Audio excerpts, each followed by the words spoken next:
Man and beast mingle playfully, content in their companionship. Extraordinary, isn't it?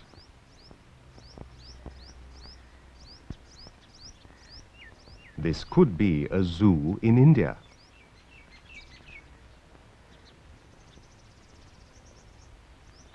Or even a sanctuary. No, it is none of those. Not a game park. Not domesticated surroundings. Yet a very special relationship between man and beast. What is it that gives these animals of the wild the confidence to frolic with human beings? It is because of people like this young man who have nurtured this relationship and been willing to sacrifice their lives to protect animals. My son, Nihal Chand, while protecting a deer, was killed by poachers. It was a fateful Thursday, the 3rd of October 1996, at Savansar village in Churu district of the state of Rajasthan.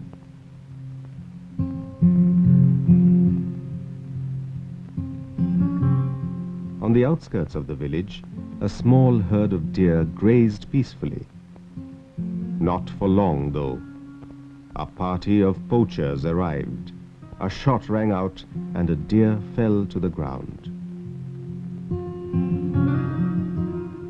Aroused and angry, a group of villagers rushed to the spot. Protector faced poacher. Another shot rang out, and this time, Nihal Chand fell to the ground.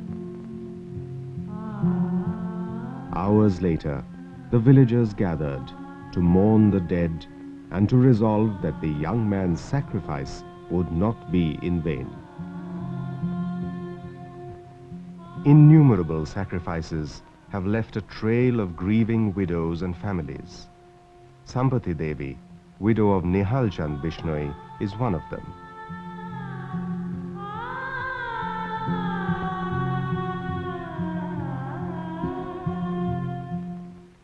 मुझे इस बात का दुख है. Hanuman Singh, the father of Nihal Chand, speaks his mind and says, I grieve for him, but I'm happy that he became a martyr while protecting our Bishnoi faith. So, what is this faith? And who are the Bishnois? Sant Jambeshwar, the founder of the Bishnoi faith, was born in 1451 in this village, in Nagaur district of Rajasthan.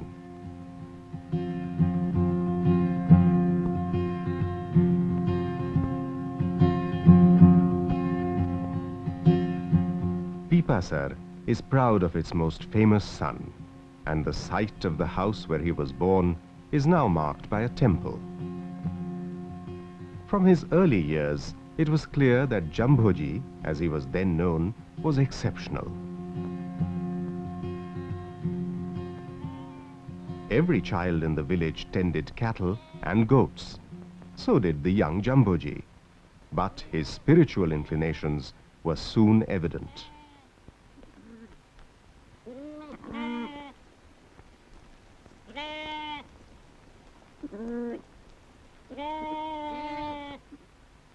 The desert is a land where man and nature meet in communion. It was upon one of these sand dunes that the young Jambhoji sat and pondered. and began to elaborate his beliefs.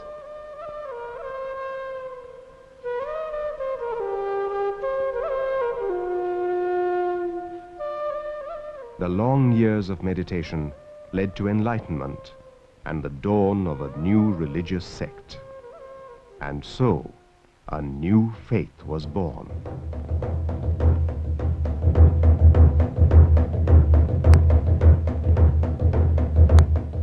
Jambeshwar's teachings were uncomplicated and easily understood by the people of the desert. 29 tenets detail the Bishnoi faith, a way of life and a set of rules and attitudes towards the environment, health and hygiene, morality, and a very special consideration for women.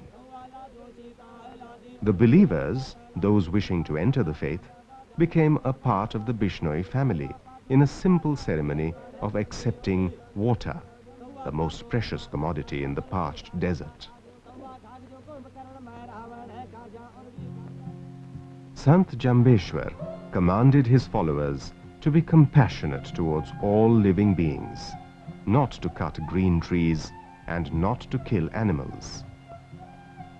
For 500 years and more, the Bishnois have protected their faith, their surroundings, and the flora and fauna of this region. All that is green is life, and therefore sacred. Bishnoi women do not hack green branches, but search for dead wood to meet their fuel needs.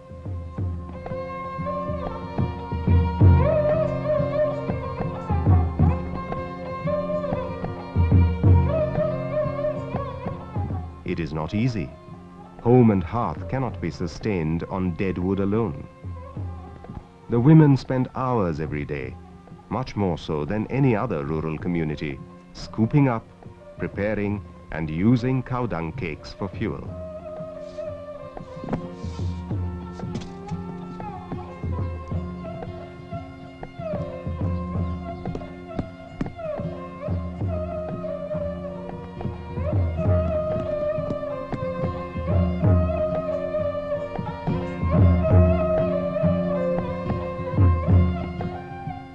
Even in death, the Bishnois are ardent conservationists.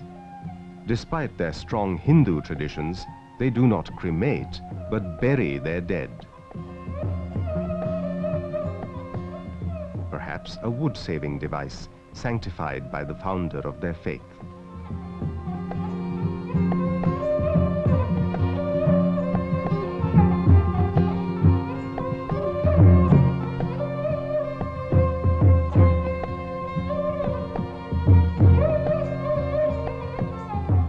To the Bishnois, all trees are sacred, but there is a very special place for the Khejarli tree. It does all of what most trees do, act as windbreaker and provide shade to man and beast. Its roots go vertically deep down. The foliage allows light to go through, allowing crops to thrive beneath it. Its leaves provide fodder for camel and cattle, and the fruit makes a nutritious dish. Prized for its many qualities, the tree has long been coveted. In 1730, when Jodhpur fort was being strengthened by Maharaja Abhay Singh, there was a great need for timber.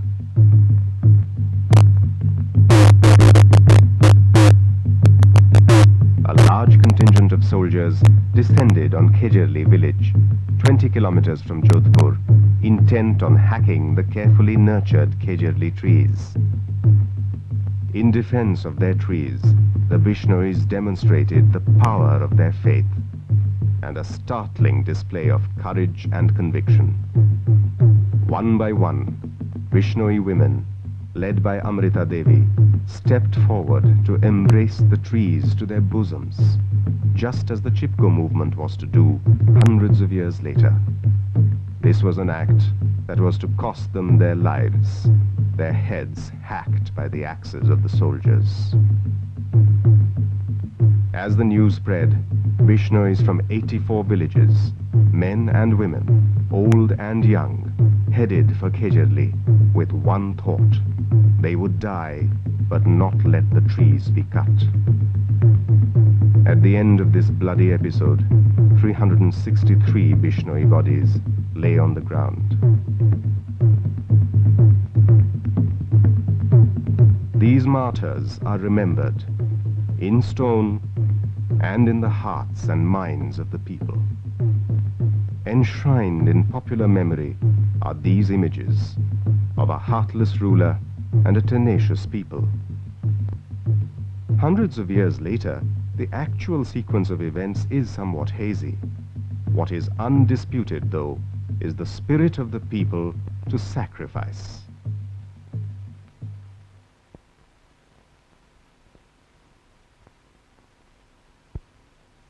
In the magnificent environs of his palace, Gaj Singh of Jodhpur, the descendant of Maharaja Abhay Singh, elaborates on the happening.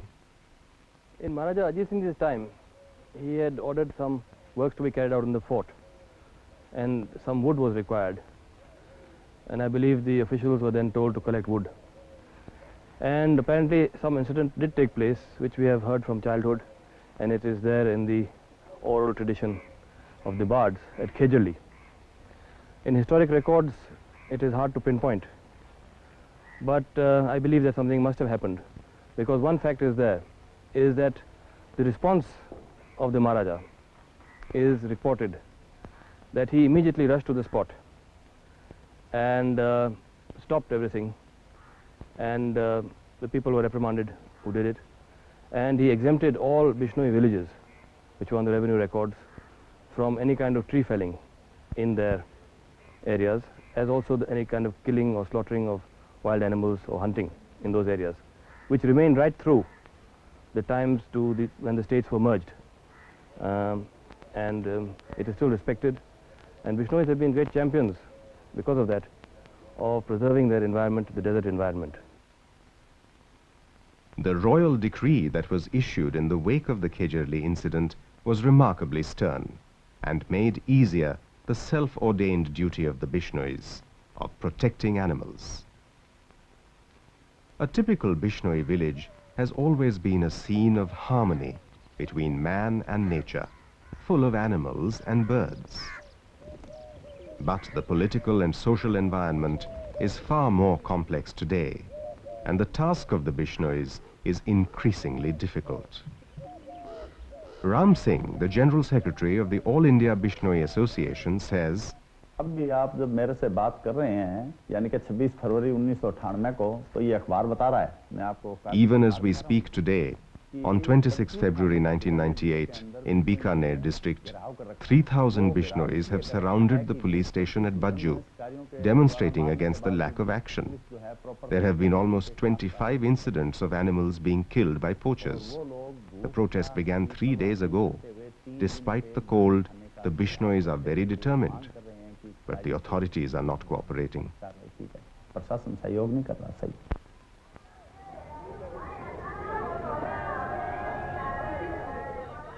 Despite such disappointments, the Bishnois continue their traditions. Fervent in their beliefs, they congregate on several occasions during the year to take stock or simply to reaffirm their faith. One such congregation takes place at the annual fair at Mukam, in the shadow of the impressive monument built over the shrine of Saint Jambheshwar.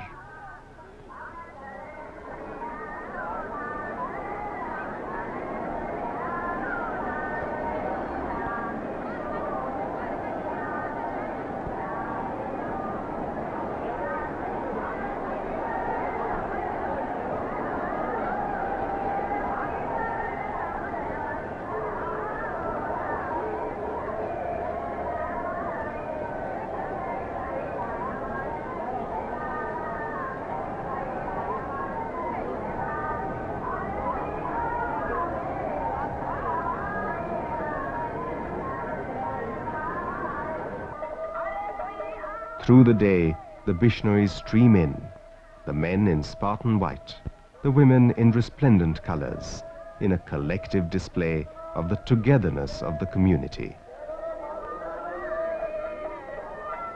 As the Bishnoi people pour in, each household brings in a voluntary donation of grain.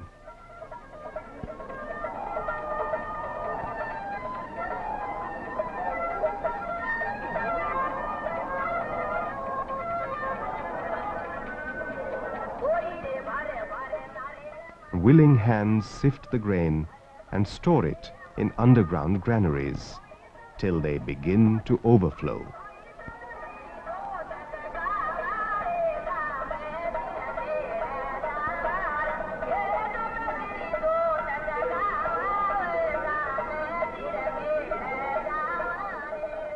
Peoples of different religions in India have traditionally expressed their faith by donating in kind. But for the Bishnois, this grain is not for the upkeep of stone or mortals. It is for the flocks of birds that the temple attracts.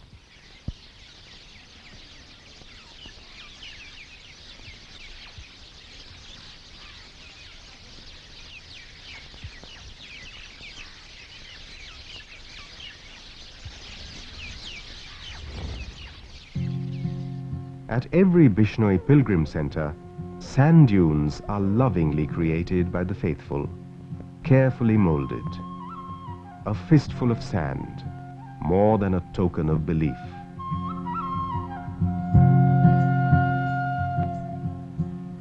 Jambhoji knew that the dunes are at the heart of the desert's ecosystem, barriers against raging winds